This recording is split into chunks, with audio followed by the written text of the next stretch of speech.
Well, as Sean would say, welcome to the Campfire Passport Podcast. Little weird, just me doing the intro, but the reason it's just me is because this is the lost episode. We honestly didn't think we were going to have this episode to post ever, let alone now. And it just all chalked up to had a recording error where we lost Steve for the entire, or not the entire, but for the better part of the recording. And in losing Steve for the better part of the recording, it just didn't make sense anymore. But we lucked out. We found a version that did have Steve's audio on it, but it's a version that is a little different. It's a version that is not as good of a quality as what we at the Campfire Passport podcast like to give to our listeners. But it's a good conversation. We want it to be out there. So outside of a little dip in audio quality, a little bit of background noise from Mike mostly, which I'm sure if you've been here since day one, you're pretty used to that by now. Maybe some latency latency issues. It still works. It's at about the 20-minute mark. You'll notice it, I'm sure. But like I said, we want to get it out there because why not?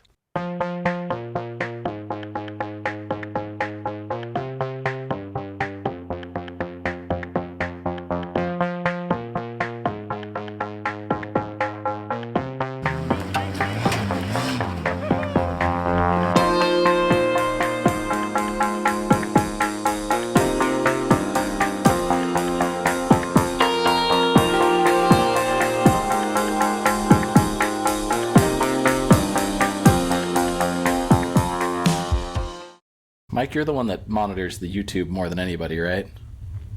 Well, just a little less than Colin, probably. Oh, Yeah, well, I'm Colin, probably the top contributor on that one. Colin informed us that we hit a new subscriber milestone, so I'm not going to say the number because it's so big and impressive, but I'm happy for Hate us. to make somebody feel bad about it, yeah. I don't want to I definitely don't want to make someone feel bad, especially we've had some guests recently, and I wouldn't want to put them down because they have YouTube channels and they're successful too, in What I'm different interested in ways, knowing- of course. Yeah. Which one of us do you think they're going to send the little plaque to? Colin, for sure. I'm Yeah, gonna let him keep it. I'll I'll sign it registered though. for me. Oh yeah, we'll get everybody's signatures and. But It's gonna be worth something. monitoring everything, Aaron called you out on there, by the way. Me? And yeah, and I told him I let it slide just because I was gonna, Which bit of Toyota knowledge did I mess up?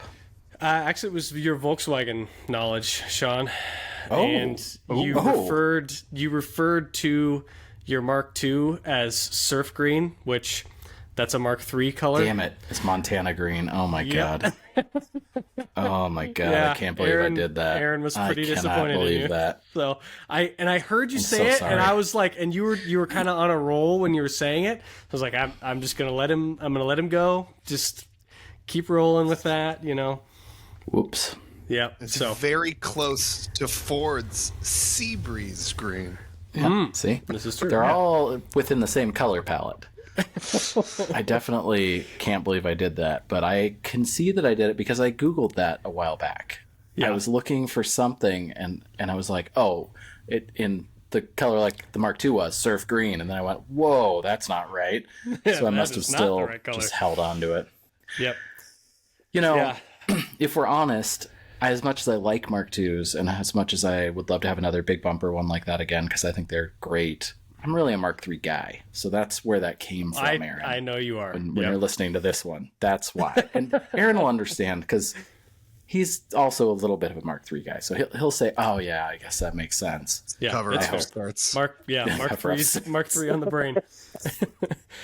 Mark III is best. I will address another YouTube comment because I mean, why not? We're on the fun. We're on the subject. I like it. We got another entry from Luke. This one is on our $100,000 builds.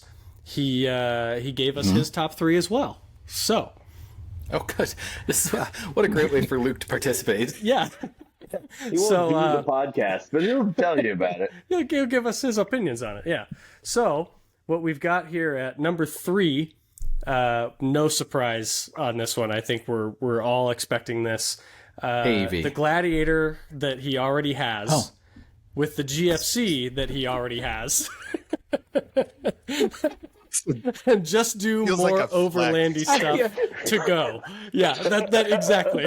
It's well. Is Luke telling us how much he's spent? Is that what we're Yeah, doing? Okay. He's got the baseline so far. So so that was his 3. I mean, yeah, sure. Yeah. And his Yeah, number and then 2. a Cessna and a Raptor, right?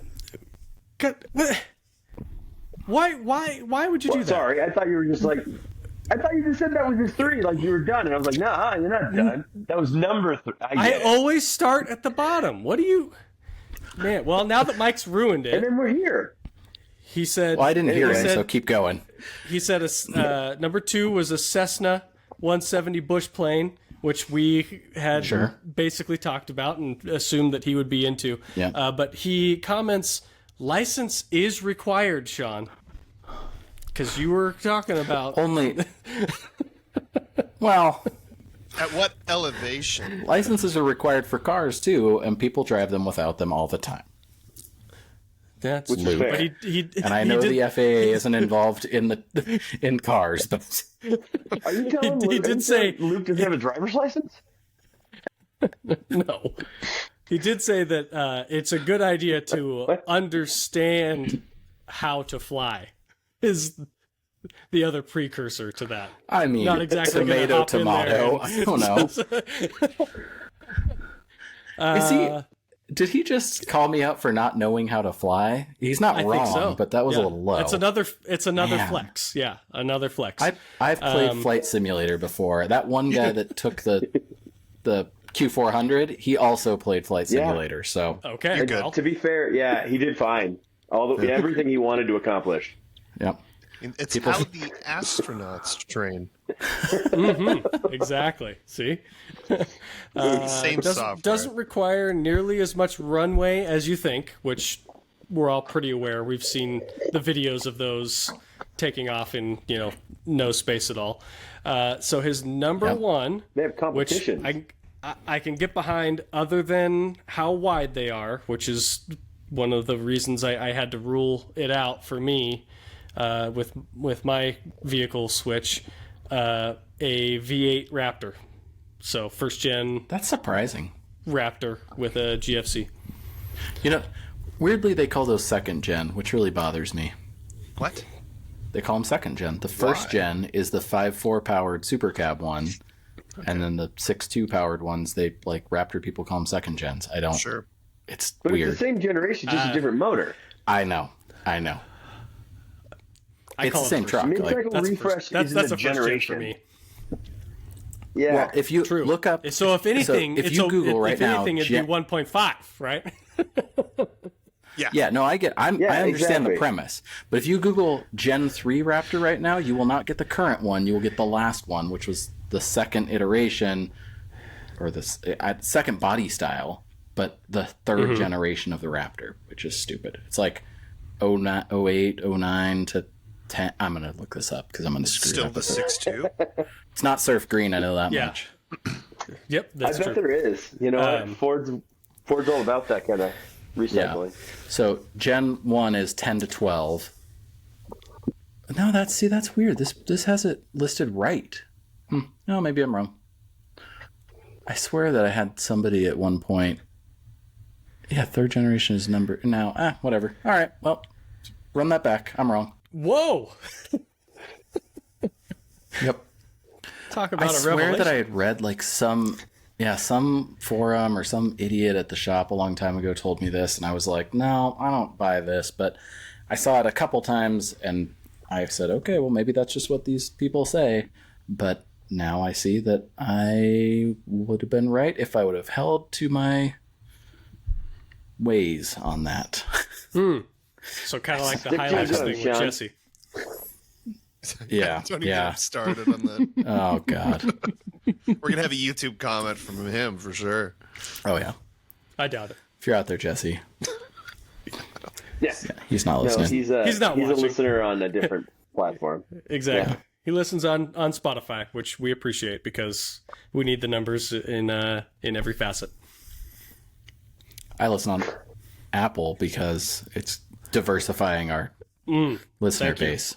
Yep, good. Did you rate us? And it's because it's also I have not commented, but I have liked and subscribed. Yep. to Need, all to, the need to leave a channels. review, Sean. Need to leave a review. Oh, I did that too. I did that. I did Okay, a review. good. 5 Excellent. stars. Thought about doing 4. 'Cause co-hosts are Well, a it's little... hard. You know, it's hard to go up from 5, right? So if we're Yeah, I already gotta at the leave top, room for improvement. exactly. That's Yeah. right. So I'm I not would have understood perfect. Are we near perfect? Yeah, but not perfect. Oh man. Do any of you have any news things you've seen recently that are interesting in our world? Not the one thing we're really going to talk about, but anything else. No, we're all just slowly marching towards the end of time anyway. So what's Yeah. What's the point? real point of watching, right?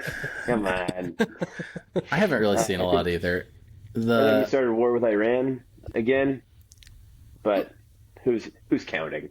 I mean, they've come back from that a few times. yeah, it's fine. I got my transmission. That's cool. Oh, that's good news. It's not in That yet, is right? news. That's the old one on the. No, that's the old one. Yeah, I've got to tear it apart. I need to take like 3 sensors and then the tail shaft housing and the tail shaft extension off of this, put it on mine, put it all together, and then I can have them come pick up my core. But with how it came out, now that I know everything is unplugged, it should be hypothetically ready to drive on Monday if I can get this weekend the way I have it scheduled. So, fingers Sweet. crossed. Solid. I've had COVID, so I haven't really been working on it very much because you know that sucks to have. Yeah. I had it in an airport. That was even worse. I slept overnight in Seattle airport on hard plastic chairs with a fever and the shakes and like body aches. And the lady at the front desk was like, "Oh yeah, we're not giving out hotel vouchers because it was weather related." And I was like, Yeah, "No, you canceled our flight. You said you canceled our flight because not enough people were available to be on it." And they're like, "Yeah, because they had bad weather." And I was like, "Wait a minute. If there's weather in Australia and you cancel my flight, am I gonna have weather?" You just weren't having it, and I was just shaking and tired, so I didn't do anything about it. I was a lot like John Mulaney in that skit where he talks about how, we're Delta Airlines and life is a fucking nightmare. Only it was Alaska Airlines. But yeah, it was a good time. And then I got back and have not touched this since because all of the time that I've had available for that has been used sleeping. That's better, anyways, right? Feels good, right? Yeah. Mm-hmm. I don't remember 100% if I know how to put it all back together because it's been a little while. But other than that, it should be fine. Man, every time I've ever done something like that, I feel like I always surprise myself. I'm always like, I don't remember how I took this apart. When I start putting it together, and I go, oh yeah, it fits like this. You reach over for some bolts, and they're the ones you needed. And you're like, that's why I put them there. Yeah. All right. Cool. Okay. Thanks, past self. Yeah. Future me appreciates you. Exactly. So I'm dumb about JK's.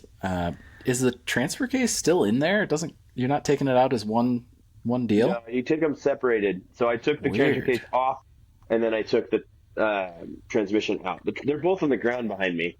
The transmission okay. So it is holds out. the transfer case. Yeah. Oh god, But, you've got that stupid thing on your... How did that happen? That wasn't me. That wasn't me. So It's gonna be great. there's an Great video. there's an iOS update that you're gonna have to go into some settings and turn that off. I had that happen during a work meeting. So if you do this, it'll send a thumbs up. No, me. Well, anyway. So it's very easy to take the transfer case off. Fireworks, let's go, boys. Yeah, so it's very easy to take the transfer case off. So I did and removed it and set it over there. It's very convenient. I'm not going to do any preventative maintenance while I'm in there. Why would you? Because, Gee, You're not going to do those manifolds because it might be easier to get to? no, I haven't done those. Even though I have the whole exhaust off and sitting at my feet right now, I'm not going to do those manifolds. And then I have the oil pan here that I haven't done yet either. So, what are you going to do? Maintenance, am I right, boys? Let's go. High fives, everybody. Just put bigger tires on it. It'll be fine. Explosion. You should, this is a prime time to put 40s on it. Uh-huh. Yeah. While the transmission's out. I was thinking the transmission's out, I should get Super Duty axles. No the axles. transmission Just, went out and just I- 40s.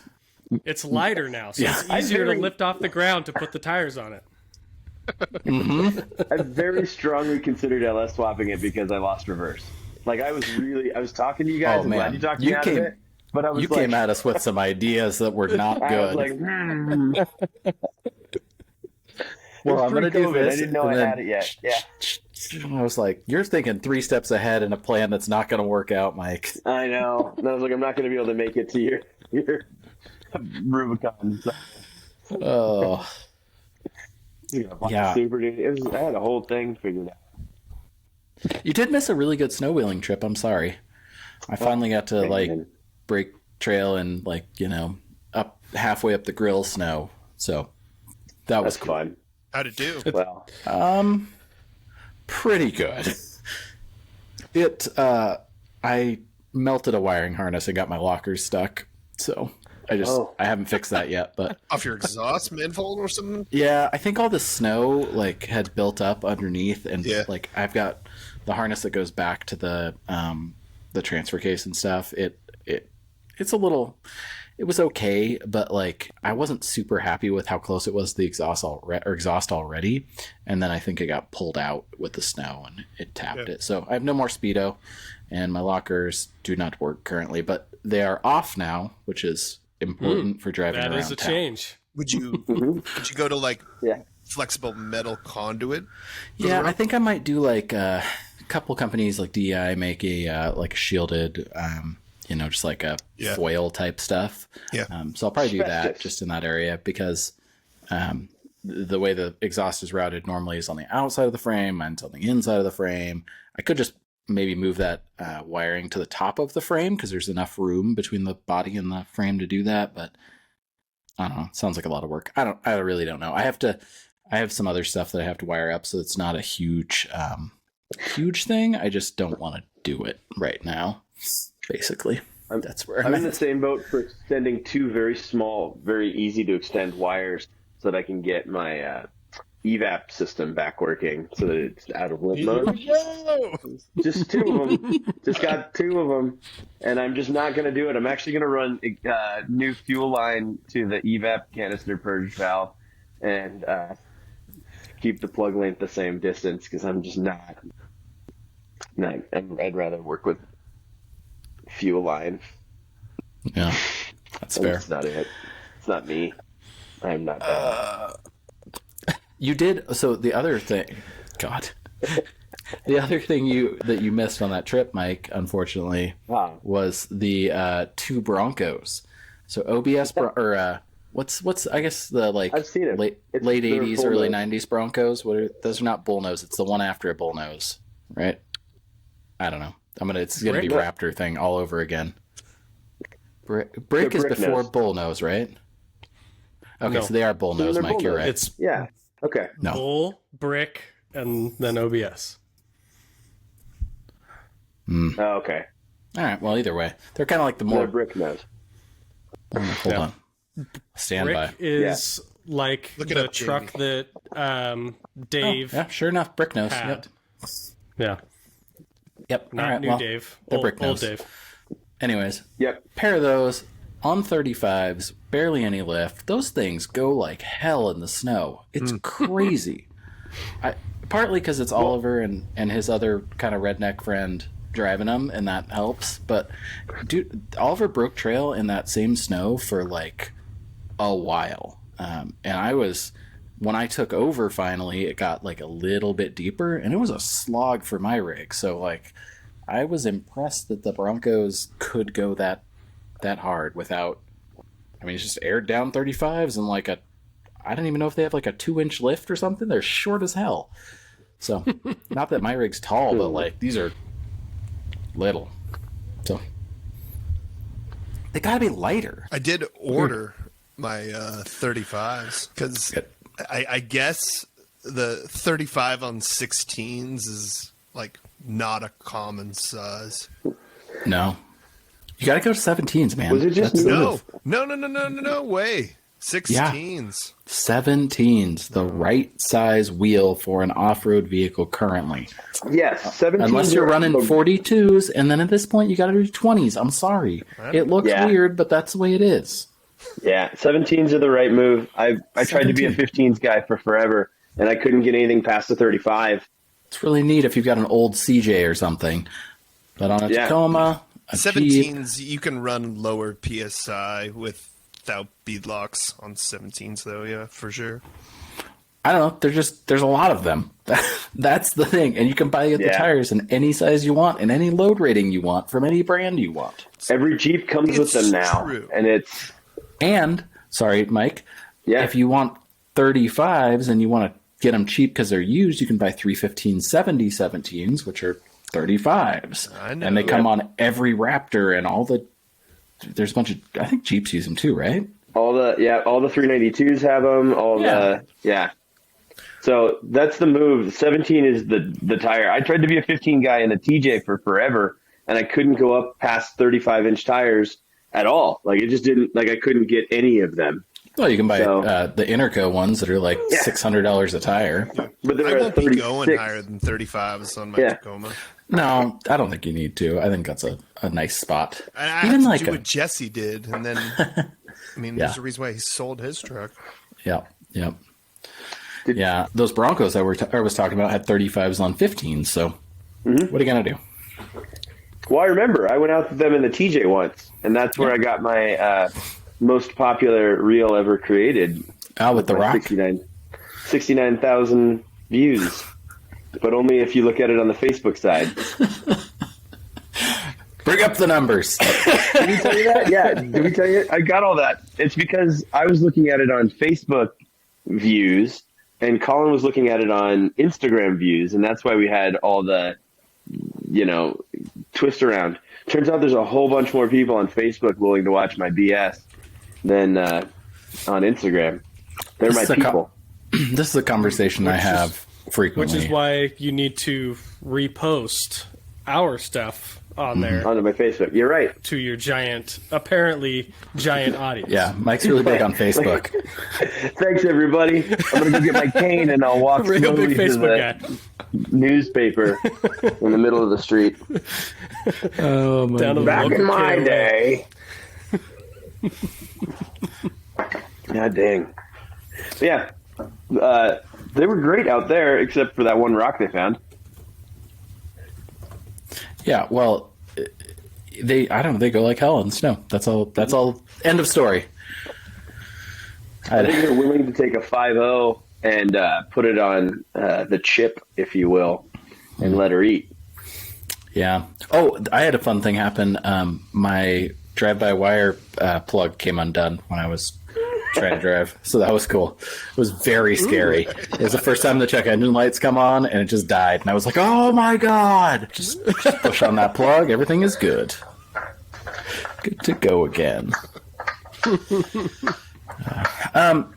I was looking for news today, and there's not a whole lot that has happened recently. RTR, Von Gittin, did a like off-road lightning. It's kind of cool. I don't know if you guys saw that. I saw a little bit about it. It's sweet. I like it. I mean, I don't know. He's not going to sell it. I'm sure everybody's going to hate it because it's electric and blah, blah, blah. But I thought it was cool. People seem to do like those Jeep 4xEs, though. Oh, yeah. Well, that was the number one hybrid in the U.S. like last year for a long time. I mean, Toyota's has it right by not trying to go full EV. There's no point. If the infrastructure is not there for charging, don't. No, and a plug-in hybrid is a way more better option. And a plug-in hybrid gives you that connection that you don't need to have like dual batteries or any of that stuff. Well, and hopefully we can get away from like startup emissions with diesel and be able to actively have hybrid diesel electric. Don't mind me, I'm just going to struggle here for a minute. Oh my God. I think it's so cold in my garage. That might be a ways off. I think diesel, I mean, I don't know. Diesel is great, and I believe in it, right? But like, the U.S. doesn't. It's just like wagons, right? Like, there's no reason we need all these stupid SUVs. I love SUVs, but all the other ones, the dumb ones, the GLEs, the Tiguan's, the Macans, all that shit. Like, it's stupid. Well, I don't want to have to deal with DEF again or anything. Yeah, there's that too. But like, we should be buying wagons because they do all those things and they're more efficient and they're closer to the ground and they're like better in most things. But people think they have to sit up high and they think I just went on this. I just listened to a couple podcasts in a row that really have me on edge about this. But everybody's like really. And this is a common problem that we have here, and I think it's rural America in general, but in Central Oregon, it's a big thing, just like it is everywhere else.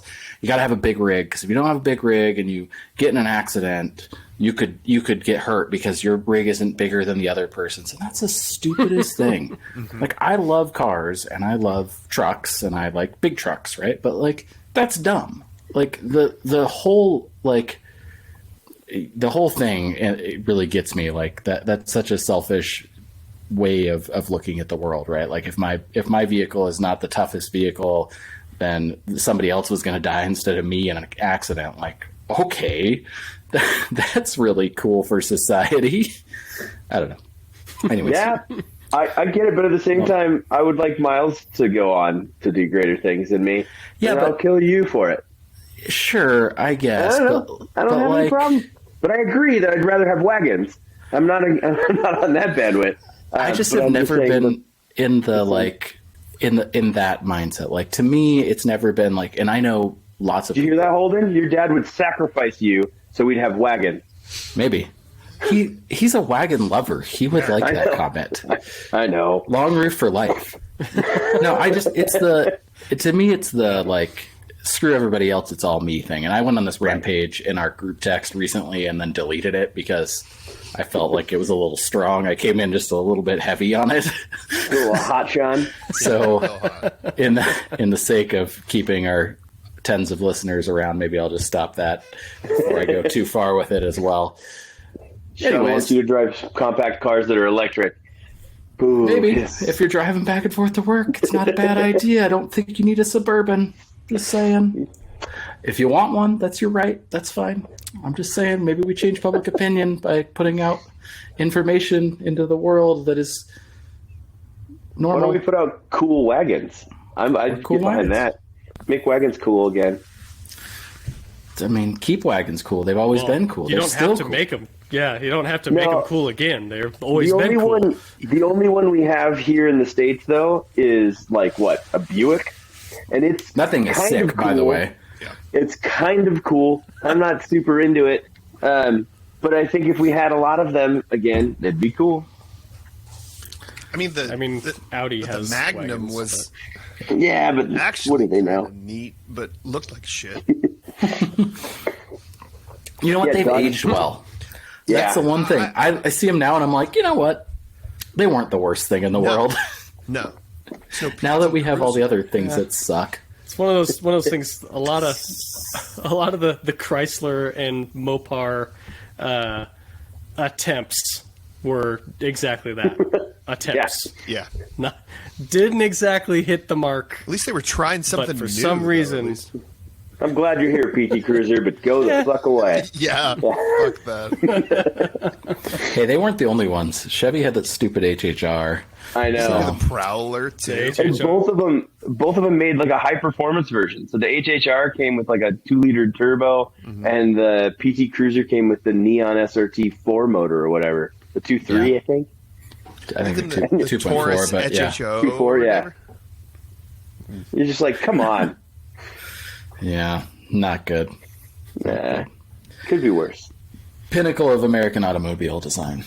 Speaking of that, how about English cars? How do we feel about English cars like the Ineos Grenadier? The Grenadier? The Grenadier. At 70 grand, it's pretty fucking amazing. It's expensive, but when you compare it to like Land Cruiser, I would say is probably the most similar in America, or Defender. I think it competes with not only with Defender but with Wrangler True. and 4Runner. Bronco. Wrangler, Bronco, 4Runner, Tacoma. And Colorado, sorry. For the price, incredible what you get. Yeah. Because the platform is ready to do what we want to do, and we don't have to undo a bunch of shit. Yep. I have a different take on it, and I have a different opinion, but it's because I'm a guy that drives cheap rigs to drive cheap rigs because I don't feel like I need one that expensive. Yeah. And so in my head, like, I get it. There's going to be a market for it, but for less money, you can have a 392 Wrangler Rubicon. Or No, what? No. No. they're Prove it. $80,000 out the gate on those things all over the place. If You for a think markup. 71 for an Enos. they're not going to mark these up? Well, You think these are going to be the currently, only yes, car because they're in so the world that are not marked up, Sean? I think they're going to be marked up less than a 392 Wrangler, new. though. For sure. I don't think so. There's a lot of Hey. yeet bros looking for 392 Wranglers, Yeah. and a bunch of soccer moms looking for these things. There's a bunch of angry-eyed duck bros in the world, bro. 392 Wrangler, $69,000. 392 Wrangler, $70,000. 392 Wrangler, $51,000. No. But it's broken. It's Okay, okay. that's a co-part. So it's It's cheap, not- so it's that's not broken. still- for sale. Yeah. A completely, that's a totally different market though. I really I know. don't view those It in the is. same market as No. a Wrangler. It's Now, not, I would- that's not what That's it's what I'm saying. Like, I don't think it is. Yeah. I think a agree. regular It's Rubicon not the is, though. same. I don't think so. I don't think that's the even- same. It is. I don't Wrangler look at a Rubicon is. Wrangler as a luxury No. SUV. I agree. Yeah, this That's is a a luxury purpose-built SUV SUV. market. It's much bigger than a Wrangler. Also, Yeah. like I mean, not I, It's I, mean, I gonna can't be you know, G-Wagons, much it's like going it's to be Suburban, Lexus, but yeah. it's like Yeah. bigger.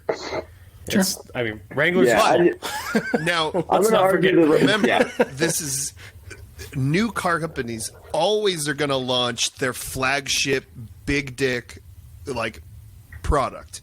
Sure. So if that's going to be where their high mark is, then there's probably going to be a 52, 50K, secondary base. model. I doubt it. It didn't No, look like that it's was part of already the plan. in their 5-year plan.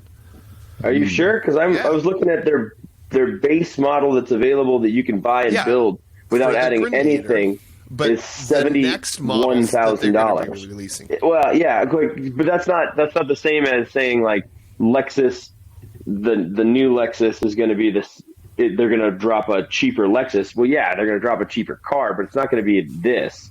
But It's not going to be an Ineos. are those companies creating something that is like purpose built off road for that market, or are they trying to actually target the soccer moms and all that other stuff?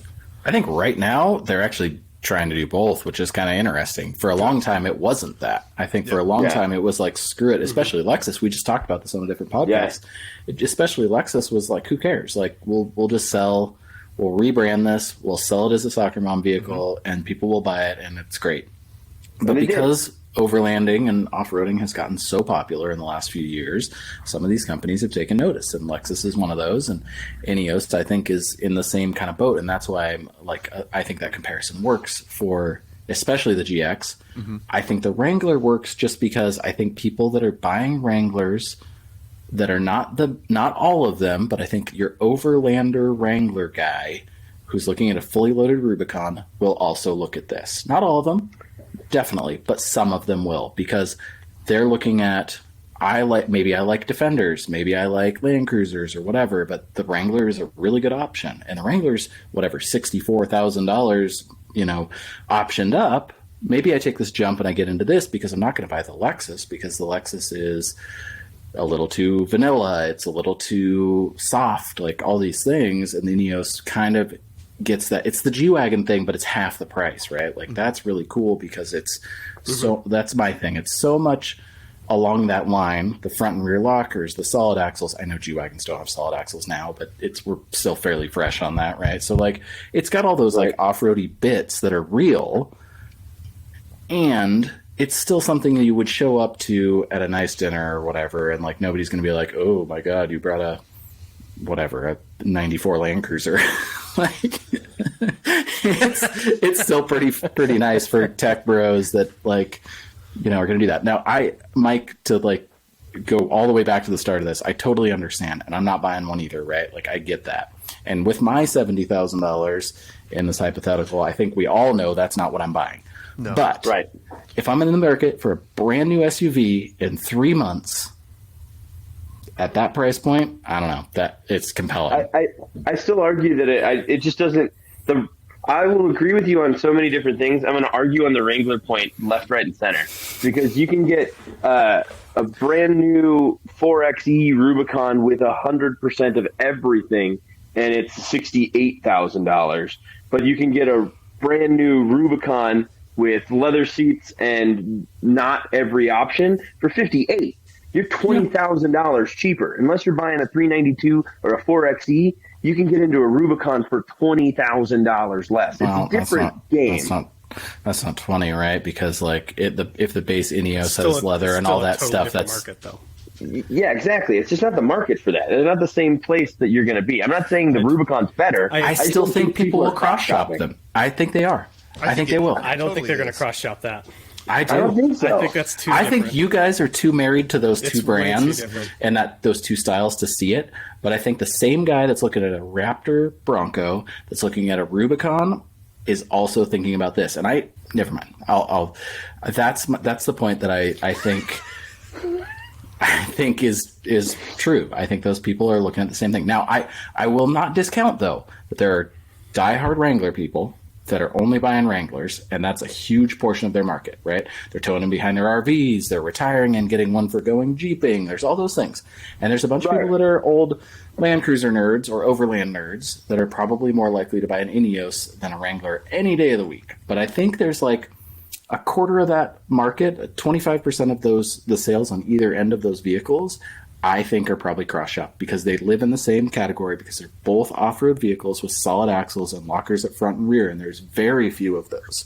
Well, name another vehicle between the two of those that has solid axles front and rear and lockers front and rear. It's the Power Wagon. Lockers. Yeah, it's $80,000 to get into an Ineos without lockers. What? Yeah, you can. There's a base model without the lockers. That's the $71,000 that people are talking about. Once you get into having a locked front and rear and the center diff lock, the only one I've been able to build on their website is $80,000. But that's what I'm saying. I'm saying though, find me another vehicle though that has lockers and solid axles. It's a Wrangler or it's a Power Wagon. There's three, right? Is there others? No, but I just don't think people are cross shopping based on the axle. I don't think a lot of people are. Yeah, I'm on Sean's boat. Sean's talking specifically about one guy. There's one guy that's going to cross shop. It's me. The Rubicon. It's me. I'm doing it. No. There's a big market of people that are wanting to get into this field that have the money but don't want to do the garage stuff. Sure. And that is for them, just like a fucking $80,000 Rubicon is, it's the same shit. Well, it's the I think that my issue with the argument there is the cross shopping. I don't think the cross shopping is people looking for solid axles. I think it's cross-shopping capable is off-roaders. You're looking for a capable SUV that is around the same size, and that is the cross shop. So the cross shop is like a new Defender, the new Lexus, a Land Cruiser, the Ineos. Like the Jeep is not getting cross shopped with those vehicles. Like that is a different. It's in a different world. Maybe Sean, I'm sure somebody that looked at a Jeep is like, I should check out this Ineos because it's kind of cool, and they're going to get into it and see it's a totally different class of vehicle in general, and that would make them realize, okay, do I want a Jeep or do I want something that is I see your point. a big SUV? Also, Sean, Colin and I are agreeing on something from two different sides of the world. From both ends. Yeah, I know. So I get it. Take this and run with it. Enjoy it. I feel good. Maybe what I'm saying is this. Maybe what I mean is they should be cross-shopped because I think they're directly competitive to each other. And that's my opinion. That's, whatever. It's okay that you have opposite opinions. And I think that's that it makes sense because they're completely different ideals, right? Like when you're looking at what they do, they're completely different ideals. I think they have a lot more in common than they have different, but I can see how you wouldn't quite see that, or how someone in the market might not see that too. What is interesting though, if you're cross shopping, the Ineos and the Wrangler 392 have about the same gas mileage. The Wrangler has 14 miles per gallon combined, and the Ineos has 15. So also, US spec. while we're looking specs up, I want to prove Mike wrong and myself wrong in the same swoop. You can buy a base model Grenadier with the locker package for $74,350. So we're both wrong. So it's $4,000. Okay, so it's $4,000 over base. Yeah, you could. Because I was trying to build the cheapest one. That's a great feature, by the way. Mm-hmm. That's one of the best things that Ford did as well with the Ranger was you can buy base model, add locker. Broncos same way, yeah. You don't have to get trim. the TRD or the TRD Pro or the ZR2 to get lockers. You can I just want the locker package. Like that's a great feature, and I think that will sell a ton of them at the base trim. Yeah. And just get lockers. Just kind of like how you can still do in Australia with Land Cruisers. You can get a base trim, put the lockers in it, and there you go. You're off the lot with just this regular, stripped down Troopy or whatever. Which I'll say is important because I watched the video with Trail Recon where he did the same thing and went out and did a 20-minute video because I only watched half of the old guy video because I ran out of time. But he noted that basically there is no off-road traction control to help you through. He was going through some basic whoops up a hill with no lockers, and at the first time he lifted a tire, everything was gone. So when you center lock, you could get up halfway up the whoops, but he couldn't get all the way up this hill, and he locked the rear. He made it up no problem. But the off-road traction control was not very good in his attempts at running it up that hill. And to his credit, the guy behind him in his 392, and I've seen him do that hill in his 392 with just 4 low, and the traction control gets you up with a disconnected sway bar, which I think would probably help a lot too. Mm-hmm. But the lockers, from his standpoint, and when he was explaining what he would 100% no matter what option out would be the lockers. Because otherwise, you're not going to make it everywhere that you'd want to in a truck like that. Well, sure. I think a lot of people are going to argue that they love the fact that it doesn't have an overbearing traction control. I was going to also bring that up. And I'm not saying that having traction control is a bad thing because yes, there are traction controls that are actually pretty decent, and for somebody that doesn't know what they're doing, sure, it's going to help a lot. But I also don't think the Grenadier is for the market of people that don't know anything. People that don't know about it like about the off-roading world aren't looking at a Grenadier. They don't even know it exists. Okay. I like the fact they're a very niche, Yeah. like it's going to be people, it's going to take people from other like car ownerships and like bring them in that already have knowledge. It's not going to be Joe Blow off the street that doesn't know what he wants yet. But if you don't buy the one with lockers, you're not going uphill on the hill that he did. Like, that's all. Yeah. But I would probably, I mean, I would love to see the base Wrangler do the same thing and make it up in a different, like, because we're really talking about, like, let's if you really like distill it down, you're talking about, again, 2 solid axles, coil springs, all-terrain tires, and a wheelbase. Like, it didn't not make it up because it didn't have traction control. It didn't make it up because he pointed it. It doesn't have traction control and he mashed the gas like that. And my rig wouldn't make it up that same thing, I bet. And I bet it would. Watching the stuff. It doesn't have it doesn't have traction control. And if it's, you know what I mean? Like it's the same thing. You just have 37s and a lot more flex. That's what I'm saying. Okay. But that's okay. I'll give you that. But you know what I mean? Well, stock for stock. Mike. That's what I mean. A stock Tacoma would make it up that hill. Then that truck should've. without any lockers installed. The stock Land Cruiser would go up there without any lockers turned on. You could see it as soon as it lifted a tire, it was out. It was game out. Which is not a problem because it had lockers and that was an option. I'm just saying that if you I gotta watch this because a software update. It must have been not center locked then because he did not have it center locked. Okay, well then that's like driving 2-wheel drive in a Tacoma. That's not a fair comparison either. Yeah, right. I get it. He put it in 4 low. He did it again. That's all-wheel drive. Yeah, right. And a stock Tacoma in 4 low already disengages the traction control. Yeah. It's off. The moment you're locked, except the off-road mode. Off.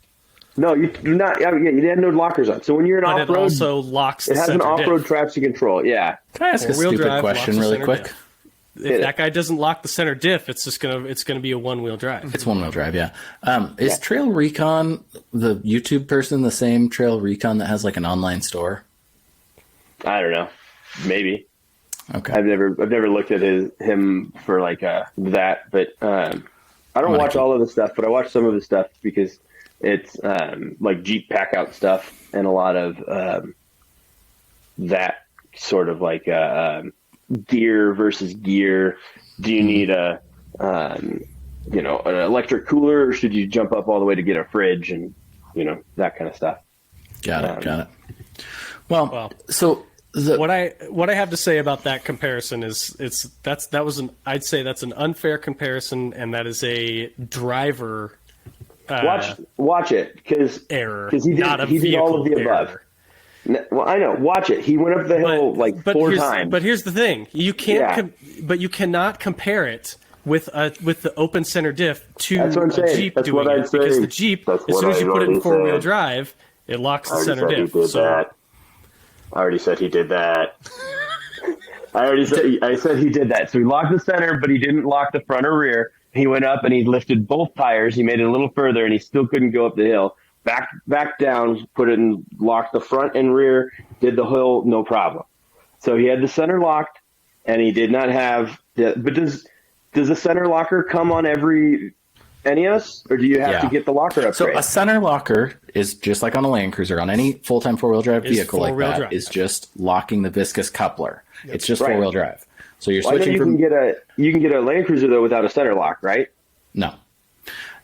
So it's a really weird thing. You can get it like 100 series doesn't have a button, but as soon as it's in low range, it's locked. It locks. Yeah. Okay. Even though it doesn't tell you it does that, it does. So it's all it is a viscous coupler. So all it does is say, "Hey, now we're locked. Now we're in 4-wheel drive really." That's the difference. So he tried it in just 4 high. He put it in 4 low. He did the 4 low center lock, and then he locked everything. And the only way he got up was with all 3 lockers locked.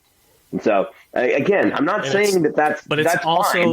That's also super fine. But just know that if you buy the base model without the lockers, it's going to be harder to do. It's not. It doesn't look like it's that good. I would argue that if we put a stock Wrangler on this without lockers, it would do the exact same thing because it comes down to articulation and tire size, and that is it. And wheelbase. Maybe, depending on the obstacle. It's not the I get articulation all- is what I was going to It's say. all created equal otherwise, because it's the same amount of traction adder. Well, I've had a stock Yeah. Wrangler and done similar things.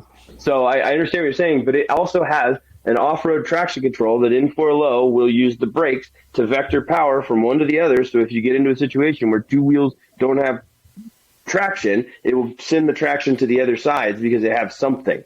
So I get what you're saying, but they all have, the rest of them seem to have something to accomplish this. The same thing with the Toyota Tacoma in 4 low, without having it in the rear locked, it's going to use the off-road traction control of some sort to help it maintain traction and go up hills like this.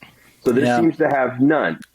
That's all I'm bringing up. I think you're putting a little too much faith into one dude's video, honestly. That's fair. Like Yeah. I think we're both on one speculation guy with it. that already I don't view as someone that's good at what he does. I mean, I guess he's good at making YouTube videos, but as far as like his driving skills and shit like that I have seen, he's pretty low on my fucking list. So That's fair, but I've seen I him go up don't like more I've with less, seen so. a handful of the Ineos videos, and a lot of people seem to be pretty impressed with how they are in completely stock trim, like stock tires, sway bars, all that stuff. And so I don't know. I think you're thinking a little bit too much on one guy's video. I watched half of the other guy that you recommended's video as well, and every time he did anything, he locked everything every time. So I don't know if he has later on in the video stuff where he tries to do things unlocked. He didn't. When he was in the sand, he did. When he was trying to do that hill up, he did. He did not. Okay. He did. He tried it. He tried it without, and then he locked. He always started from when he nothing. didn't make it. When he didn't make it, like we talked about. Right. It's the same. I'm saying the same thing then. So you're saying that he didn't make it unlocked. Nobody would make it up and then, a sand hill in all-wheel drive. Right. Exactly. But he wasn't comparing it to anything. He's comparing it strictly to itself. Right. I get what you're saying. It just seems we're having different arguments because I don't think that you're arguing the same thing I am. Well, it's I'm saying that if you choose to buy is it what without, that is, Mike. I'm just saying if you choose to buy it without the lockers, it seems like no one can make it up a sand hill or a different sand hill without the lockers and stuff on. So that's all I said. That's anecdotal. Right. Because that's one thing. So what's that's the other called is, again, an anecdote. Which is a perfect transition into the second part of this conversation, which is anecdotal information ending up on the internet as fact. Exactly. So while we're on this topic, viewed as fact. I think those opinions are not wrong as opinions, but I think until you see all of that information side by side, it's not fact, right? Like they're just opinions, and that's tricky.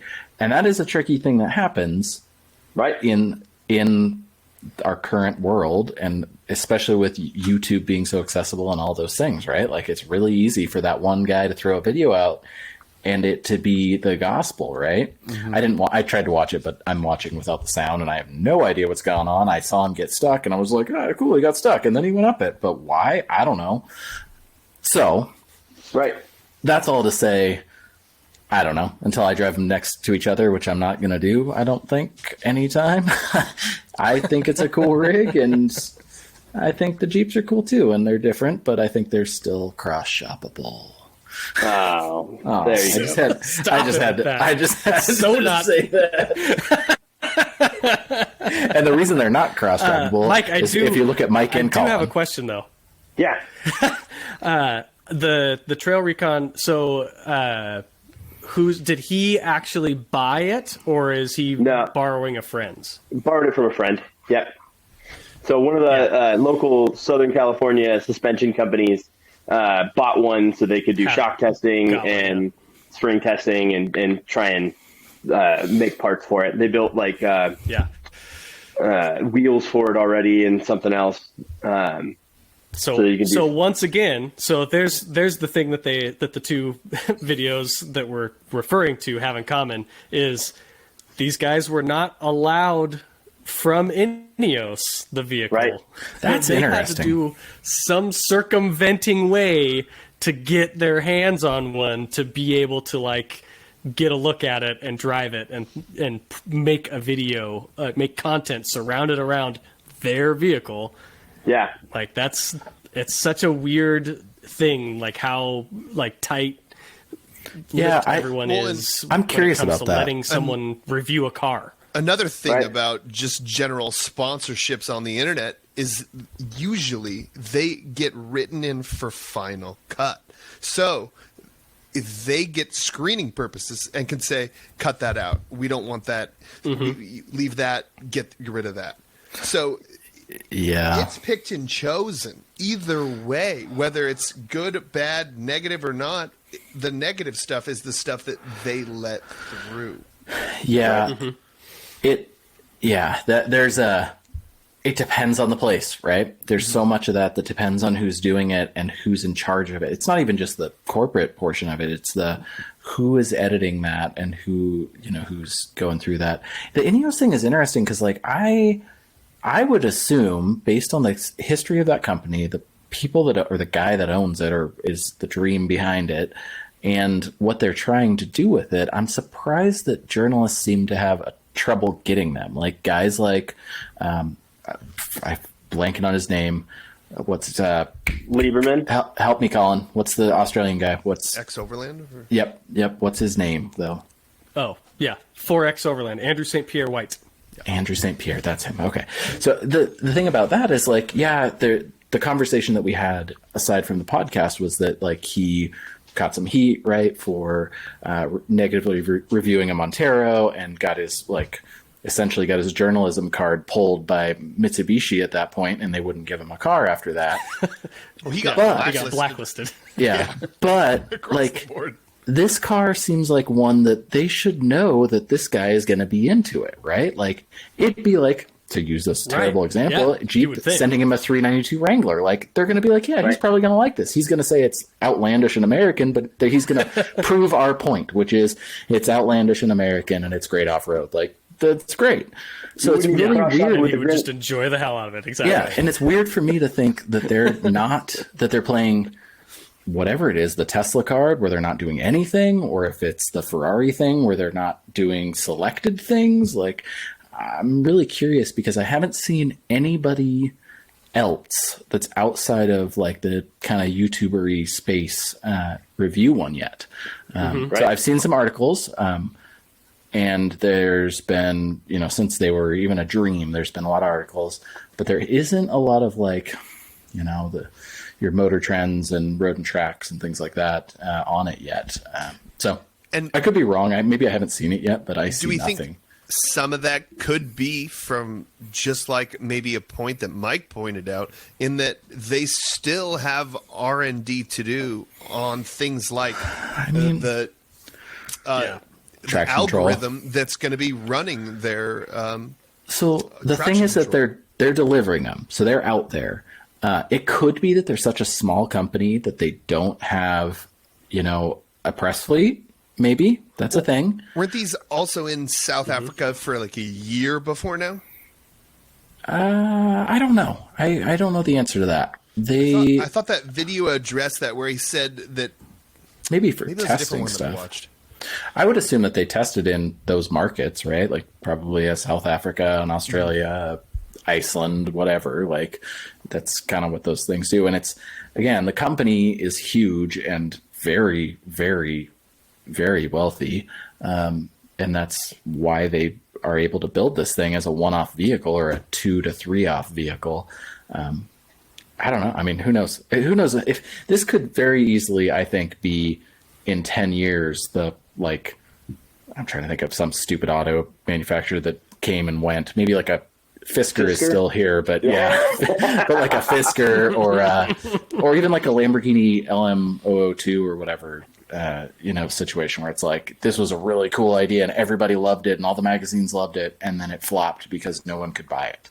This is reasonable in quotes, right? So people will buy this. It's in a spot where people will buy it, but it is niche. Like the thing that we argued about like back and forth of who would buy it, but like it's niche. Like I agree. But I think one thing we can all agree on is that the more options that are even close in the sphere, yeah, is the better option anyway. It is, and it's not only right now, right? Because it makes buyers buy the things that we are trying to use right now, but it helps us down the road. It helps us in 15 years, because if there's 2,000 of these, that's 2,000 more SUVs on the market with solid axles and probably lockers that we can buy for half the price, hopefully. That's Sean wants you to wagon the electric. Secondary market, let's go. Yeah, all about the secondary market, which, by the way, more efficient because they've already been built. So better than a new car on the environment. Sorry, everybody. Sean. Yep. Our big Sean. I had a fun thought the other day, and I know someone that's going to hate me for saying this probably, but the Gambler 500, which I respect the heck out of these guys for doing what they do. They just had a really nice little video about Bend that like is awesome. They're environmentalists. Everybody will hate me for saying that, but they're environmentalists. They really Good are. for them. Yeah. I love it. I love every part of it. That's why I sent that into the group text, because I was like, you know what? We should do a better job of being steward in our area. Like have this. That's the better word. If you use steward and not environmentalist, people like you. Yeah. It doesn't have that. Thing. Yeah, it's the same thing. Go clean the woods up, Yeah. But yeah, it's true though. Yeah. And they do a good job of it, and they make it fun. But their whole thing is clean the woods up, stop starting fucking fires. Yeah. Stop leaving your garbage and buy Ineos. So we talked about the engine and transmission and all that yet. How do you guys feel about the fact that it only straight six BMW? No, it's a Supra engine. That's right. Is it actually a B58? So wait, it's a B58. They put the motor in something that looks good. It's You a mean? 3-liter. Yeah, it's the 3.0 inline six. It's the same. Yeah, yeah. It's a 3 Series Supra engine. Yeah, all for it. Smooth as shit.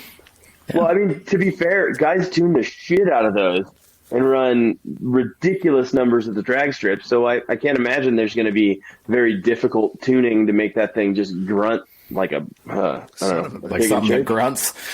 Pig in church? I don't know. I was trying to think of something that wasn't quite as vulgar. Well, I don't think it's down on power to begin with. Did the trail run guy? Yeah. Since I kind of talk about the hump. No, he doesn't have it on the driver's side. Hump by the. Because it's not right-hand drive. So just like Andrew was saying, he's like, for you guys that have the American version, you're not going to have this hump right here where your foot goes. Yep. Yeah. So that is true. By the way, so that's excellent. So there goes U.S. market skyrocketing right there. It's just. I didn't see the end of the video. Did he ever decide if he could live with it or if it was too much? He basically it was funny because he does all of his thing, and he does like a real in-depth walk around of like all the cool things, like the power system that's under the back seat, which is really cool. The power outlets on the roof, like that's pretty cool. That's pretty neat. There's he just kind of went around it and everything, and he did come back to that and say that he doesn't think he could live with it. And he does think that it will affect their sales in the right-hand drive countries. He thinks it really is going to, because you sit in it and then you've got this thing that makes your foot and your leg like not comfortable. He's not a big guy. I can totally understand. Like when he started talking about that, the first thing I thought of was why I can't drive Toyotas that are not Land Cruisers because of sitting on the floor the way you do. I physically can't do it. Like it's so uncomfortable for me. So like that, I 100% see that, like his point about that being true. So on that point, Colin, there's a manufacturer that makes standoffs for the Tacoma and I think the 4Runner that actually tilts the seat back so it gets you extra leg room. Yeah. So you mean so that it cuts the circulation off to your feet because now your center of your legs are higher than the bottom? We're talking about American market. Now, type 2 diabetes is already pretty high, so let's just say right. So you got your compression socks on anyway? It's already low. Toyota's just going to start doing hand controls, and that way when you can cut your legs off for the diabetes, you don't even need them. Yeah. There we go. I'll just preemptively cut mine off. Comes with the with the new title when you sign it over for the. Just go up, pop. Legs gone. They're doing it at the dealership now. I don't know if you knew this. You get $4,000 off if you sell them knees and below. You donate your legs and then. Anyway, I don't dislike this vehicle. I want to bring that up real quick. No, I just don't. How could you actually dislike it though? Yeah, but I've argued a lot with people. I just don't agree with the things you guys are saying. It's not that I think it's a bad car. I don't. That's why you're here. Otherwise, it's an echo chamber. Right? Yeah. Otherwise, you guys are all just going to agree with each other. Like, yes, sip tea. I think that for what it is, it's a cooler thing in the market. I think that for the things that you can cross shop it against, it's pretty cool. I think that I wish they had a diesel option over here, and I wish they probably had. I was just looking at the interior and then looking at that BMW shift lever thing, and it's the most out of place butt plug I have ever seen on the inside of a car. I don't like the combined Tesla center console garbage. That's really not my style, but look past it, sure. But I'm okay with the rest of it, to be honest, because I think it does a cool thing. It's trying to have like these real big switches and these real tactile push the button things. I get that, but that shift knob, especially right next to the transfer case selector, you're like, what? One of these was on accident. One of these happened by accident. Yeah. And Sean is still muted. I don't know who did that to him, but he is unable I did it to myself. Okay. I did it to myself. I was going to say that small vehicle manufacturer stuff. I tried sending you a message. Yeah. At least the other stuff I said was stupid. So I think the push button selector thing. Didn't need it anyway. Some of the new cars are going to push button selected gears, like park. Yeah. Oh, who was the one that had the? It's like a 3-finger thing, and you put your 3 fingers in there, and you pull up on these two. You can go into drive or reverse, or you push down on this one, and it's park.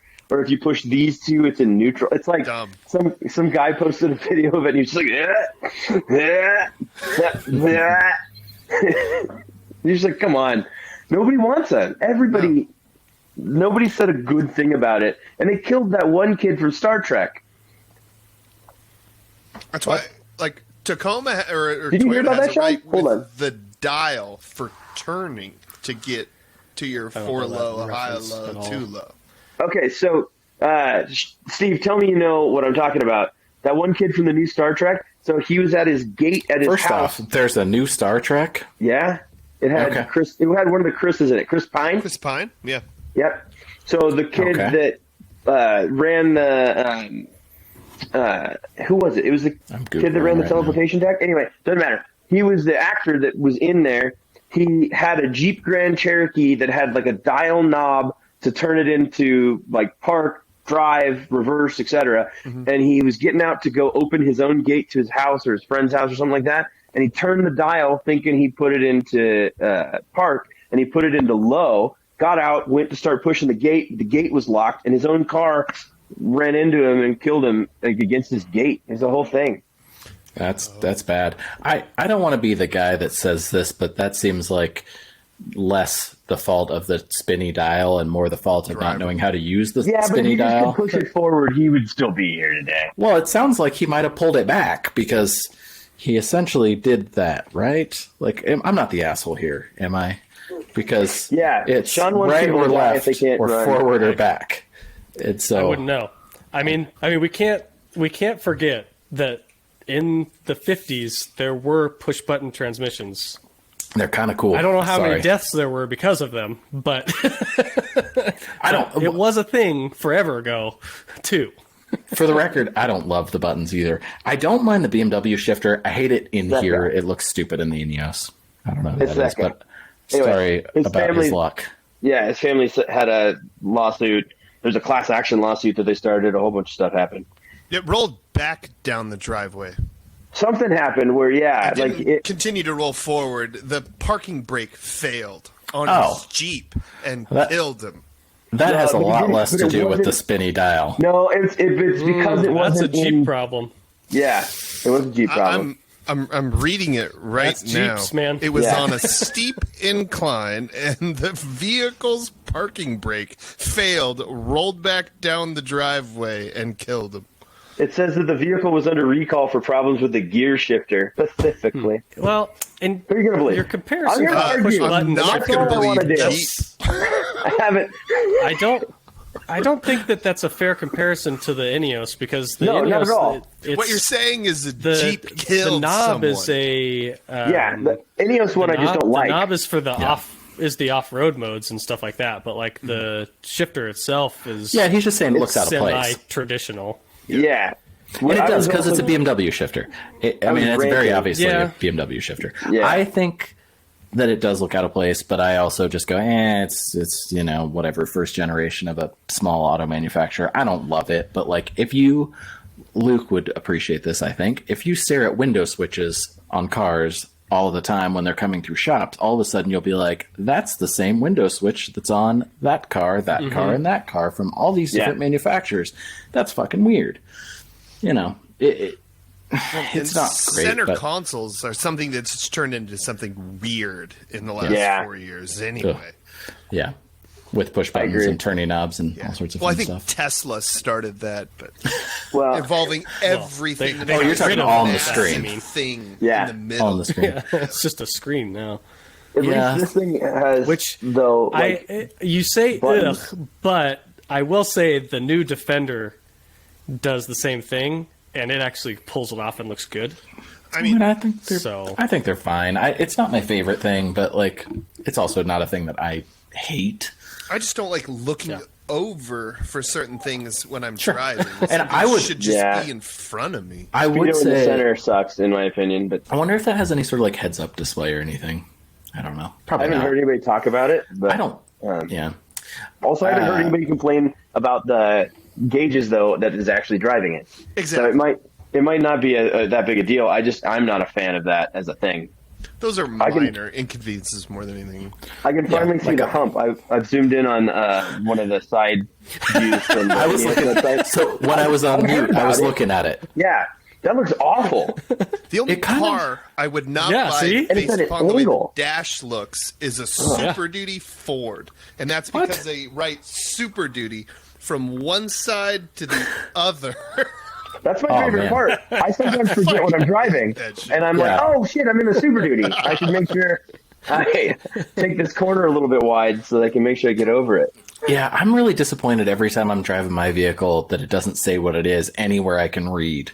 It's really Yeah. confusing. That's a problem, isn't it? I'm like, isn't there a silhouette of it on the windshield or something I Hard to can decipher see? sometimes. Although the Grenadier does do that on the center of the ceiling where all the other switches are. This is a big Grenadier, so Yeah, that's good. Keeping the topic set. I did hear great Well, things it's on the from. but it's on the ceiling, so On the you're not ceiling, yeah. looking up there all the time.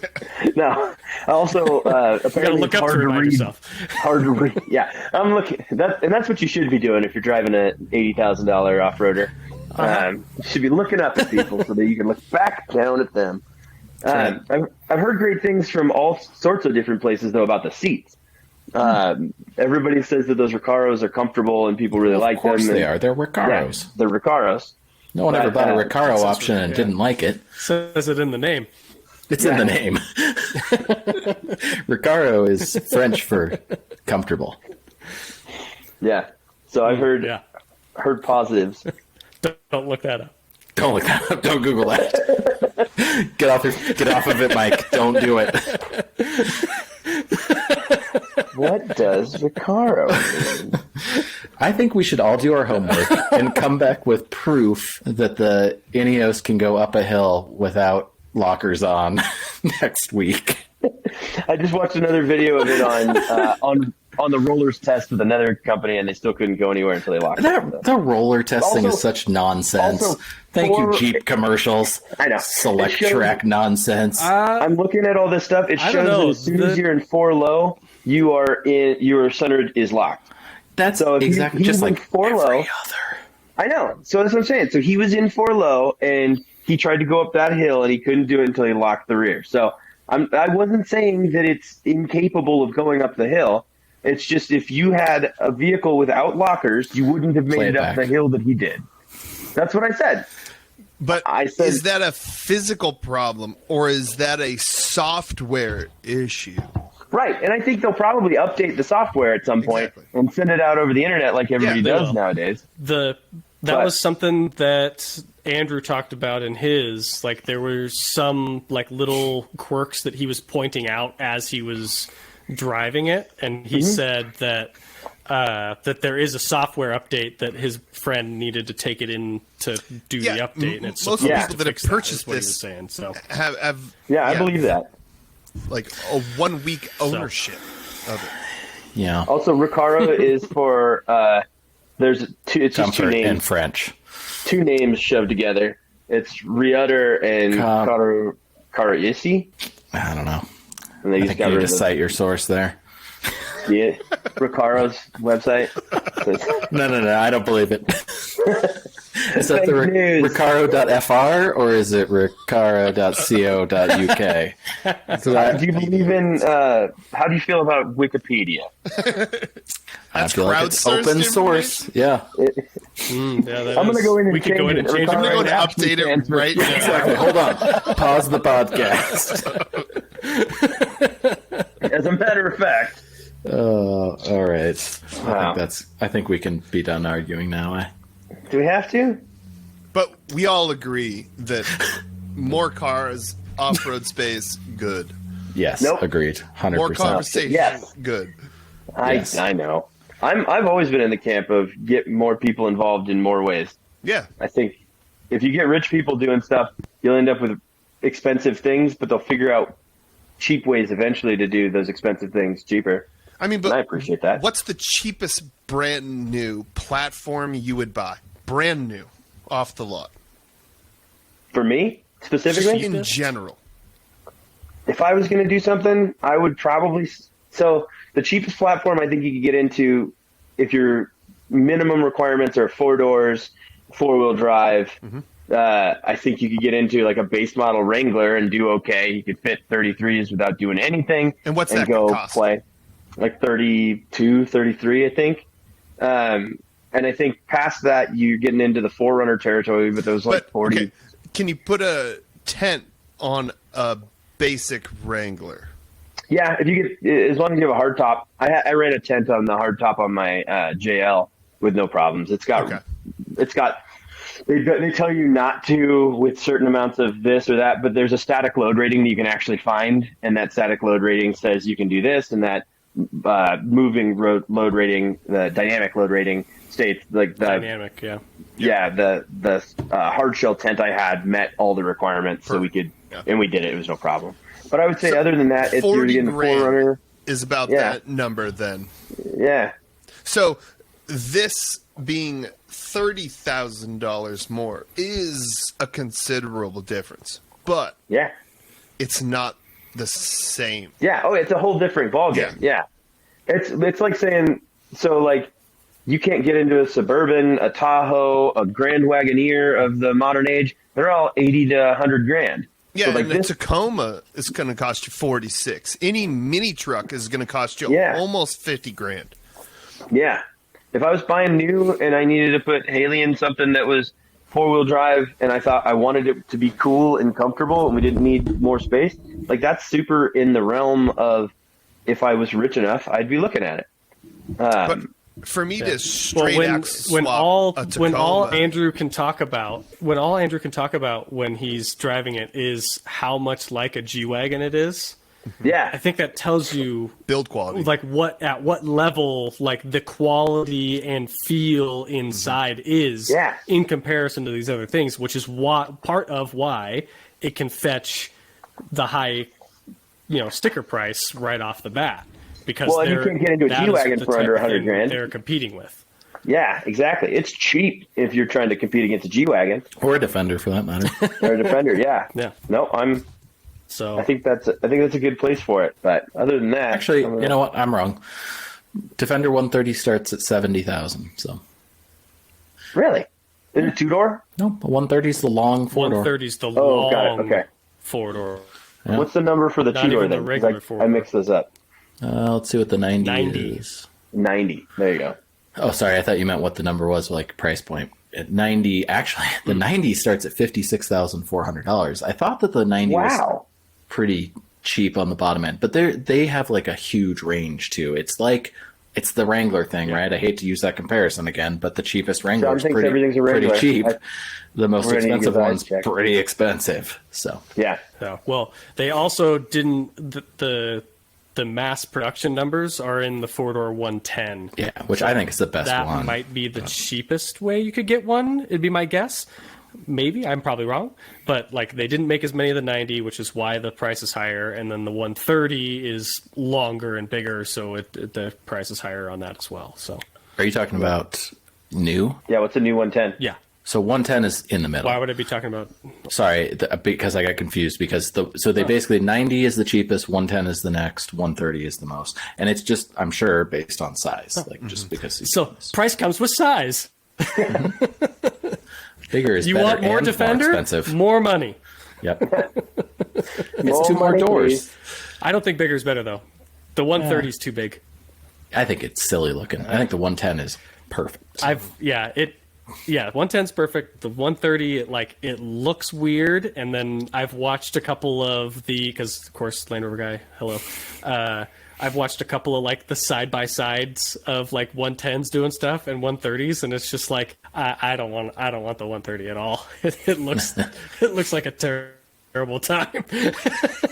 I still can't IFS go around. really long wheelbase and way long overhangs. Ooh, no thanks. Yeah. I still don't like how they look, and that's a me thing. They very Tonka truck to me. They look like they're toys shaped in in a factory. This is the guy sitting in front of a Wrangler. I know. I generally like that stuff. I'm not saying that that's why I dislike it, but that's what it looks like, and I'm not a fan of it. It's like That's okay. Yeah. Mike what's sees that? a second car enter the solid axle front and goes, whoa, whoa, whoa. Yeah, it's going get to the take fuck away away the from my one thing Jeep. that makes Jeep somewhat cool in this sphere. Hey, I like what I like, and I don't like much. I like most things. That's true. Yeah, I was gonna say that's Owned a false. everything. So, at least, you've owned Yeah. and driven way more than me. That's for sure. Yeah, I come at this from an ownership standpoint, from someone who would never be able to own a Grenadier at its current price range. The most expensive vehicle I've ever bought was a JL Rubicon, and that was through the business and at the tippity top of what I could buy. In 15 years, what's- Mike's going to own a Grenadier. Yeah, exactly. I was going to say, what's the most expensive sticker price adjusted for inflation on a vehicle that you've owned? Because it's definitely up in that range, right? No, the That's fair. farthest back, most expensive thing I bought was a CR2. WRX. Well, it's not there. No, the ZR2 was only like 38, And how much? Yeah. How much was your WRX?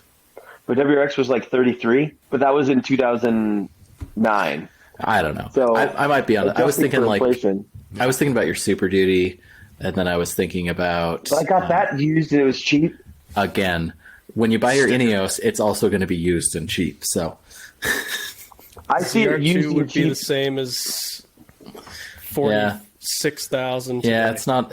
Yeah, that's Yeah. not much. But the truck might have been. much was the in that Jeep? range. It was 48 out the door. 48. In what year? 2018. Which Jeep? Ooh. You never saw my jail Rubicon? No, Mike, you have 9 cars every year. It's hard to come keep on. track. I towed a trailer behind it on one of our outboard trips. Not one that No, I didn't. I towed a trailer on That it would behind it on a be different trip. 58. Yeah, so It's we're not still there, but I mean, you know, like I said, it's I don't even know what argument I'm making anymore. I'm not sure. Let's do the math on the F-250. You're trying to tell Mike he has more money than he thinks he has. No, I'm just trying to say that, like, yes, none of us are buying a brand new 7 Series, but in 15 years, all of us can buy a brand new 7 Series that's 15 years depreciated. So, like, yes, you're 100% right. You're not going to buy one at the dealer. None of us are. That's fine. Yeah. I'm just saying it will depreciate at some point that's to a spot that's like, whatever. That's fine. Base defending that MSRP price. of a Land Cruiser in 1994 was $34,653. So rounding up to 35, just because I'm assuming it had some options. I had the gold package on mine, right? $35,000 from 94 today is 72,443. Exactly. So it's right there. Yeah. There you go. See? So and your Super Duty, So right there in the at Ineos. 40 That's- is an $80,000 truck today. That was kind of my point. And not like as an argument. It's just like I'm assuming all of us have had that one vehicle or a few vehicles that, like, you know, whatever, At like some point even a without Cressida expensive. or something, like, is an expensive car in its time, adjusted for inflation, blah, blah, blah. That's my Range Rover argument. Yeah. My Range Rover in 2008 was a $98,000 car Right. that I paid 9% of that. Yeah, the 90% depreciation is incredible. Yeah, if Land Rover's good at anything, it's depreciation. Yeah. Okay, So here's a good one. unless it says Defender on it.